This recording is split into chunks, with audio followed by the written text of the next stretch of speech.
ইউরোপের আকাশে দেখা গেল বিরল এক মহাজাগতিক দৃশ্য। দীর্ঘ ২৭ বছর পর ইউরোপে আবারও দেখা গেল পূর্ণগ্রাস সূর্যগ্রহণ। এই গ্রহণের পথ অতিক্রম করে রাশিয়ার উত্তরাঞ্চল, গ্রিনল্যান্ড, আইসল্যান্ড, স্পেনের উত্তরাঞ্চলের একটি অংশ।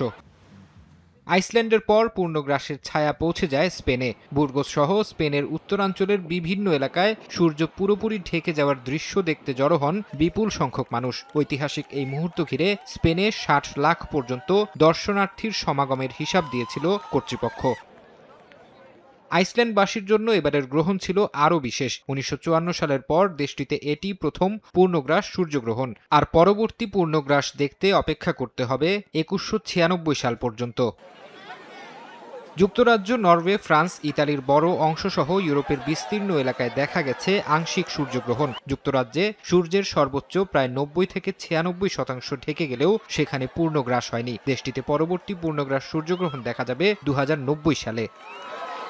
পূর্ণগ্রাস সূর্যগ্রহণ এমন এক মহাজাগতিক ঘটনা যখন চাঁদ পৃথিবী ও সূর্যের ঠিক মাঝখানে অবস্থান নেয়। এর ফলে চাঁদের ছায়া পৃথিবীর উপর পড়ে এবং নির্দিষ্ট কিছু অঞ্চল থেকে সূর্য ঢেকে যায়। সূর্য, চাঁদ ও পৃথিবী একই সরলরেখায় চলে আসার কারণেই এই বিরল দৃশ্যের সৃষ্টি হয়।